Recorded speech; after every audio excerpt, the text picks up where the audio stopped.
We're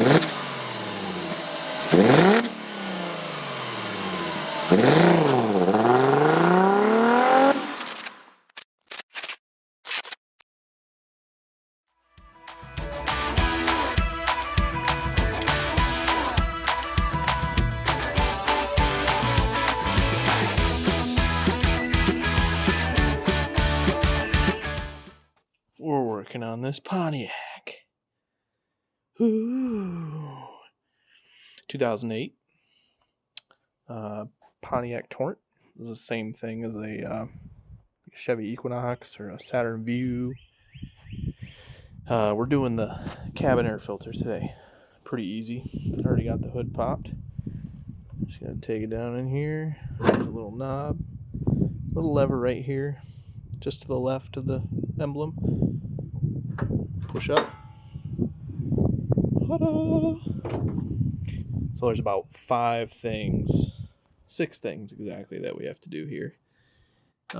These little push pins, 1, 2, 3, and that 10mm screw there. And then with the hood closed, you've got one, and down in there you've got another one right down in here. There's a few possibilities for working on this. You're going to need a 10mm socket with an extension and a ratchet or some kind of nut driver for that 10mm bolt. And then I brought out 2 different upholstery tools. This one's shaped a little differently than this one. This one's a snap-on, this one's AM Pro. You can buy this one at like Advanced Auto Parts, I think is where I got it from. Needle nose pliers, and then the holy grail of tools, the 90-degree hook pick. This thing is worth its weight in gold, especially if you work on European cars. So I'm going to take a few different stabs at this. I'm going to take the windshield wiper arm and move it out of the way. And then to use the 90-degree hook pick, I don't know if you can tell or not, but there's a little notch cut out right here. And first and foremost, if you're going to pry on this, make sure you cover it up with a towel. But we're not going to pry on it. We're going to be very gentle. We're going to take this little notch, and we're just going to lift this push pin straight up. So that's one way to do it. The second way to do it is with a flathead screwdriver. And you're going to go in between like that, and then twist, and that'll pop that up. This is my favorite way to do it with an upholstery tool.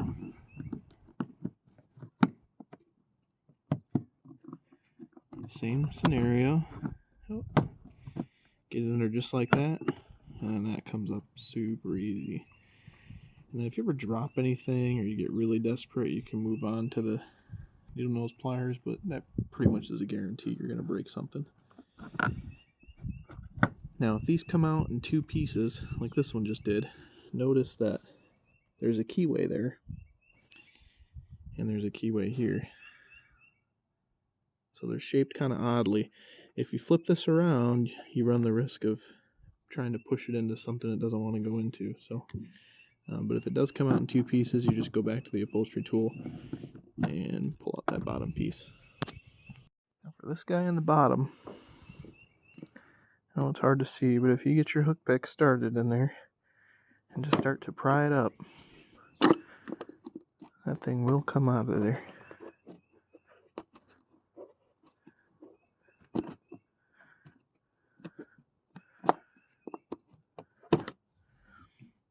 I'm actually going to go back to the upholstery tool.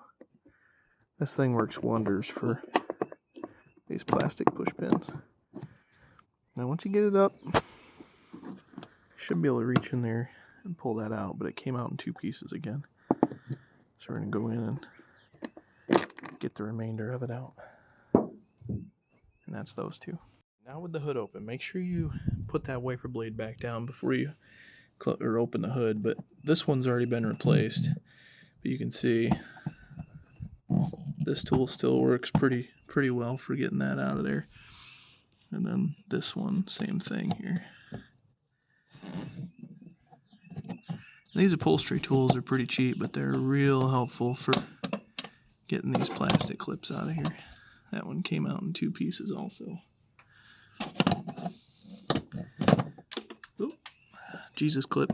So, that one we'll use a screwdriver for. This one we'll use a screwdriver for because it's the same type. And then that 10mm back there has to come out also. Now that that's done, I've got 1, 2, 3, and that 10mm all out. Grab onto this thing and just move it out from behind there like that. This little rubber thing does not need to come out, but if it does, this is how it fits in here. Just a couple little rubber pegs that you kind of pull through, but that's how it fits on there. Pretty easy. Alright, here's your cabin filter. So a couple things just to note. This tab right here, this plastic tab that you can see, is holding on to one of these pleats of the filter, and that just keeps it in place. There's another one on the same area. You can see it back here. Let's see if I can reach back here. Nah, you're not gonna see that anyway. But you can kind of see it. So when you're removing this thing, it's pretty easy. I'll back it up so I can just gonna grab it because you're gonna replace it anyway. Just kind of yank it out of here.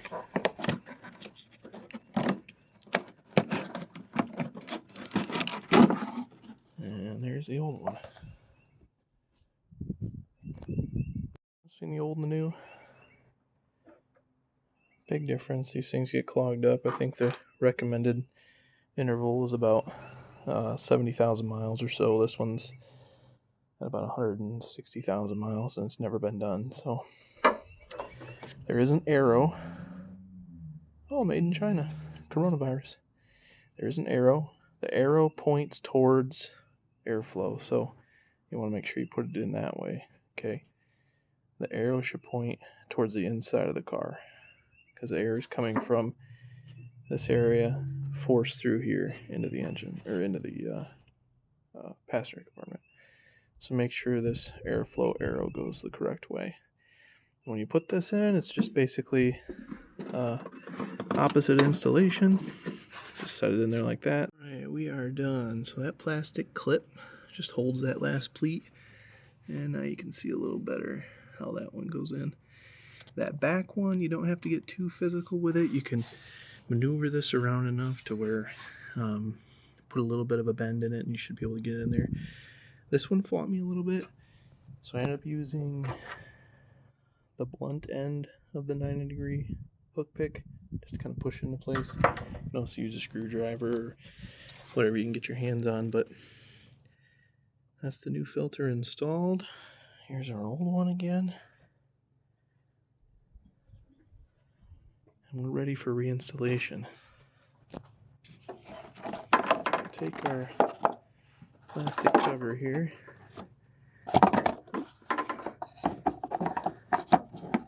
Now, might fight you a little bit going in. Just make sure you go up high enough back here to go around the back side of this, and then that'll pop in. This little rubber piece right here goes in between the hood piece and the hinge. Your 10mm hole should line up, and all your pinholes should line back up as well. I'll stick this back underneath there. There we go. And then just put the push pins back in and your 10mm nut back in, and we are done.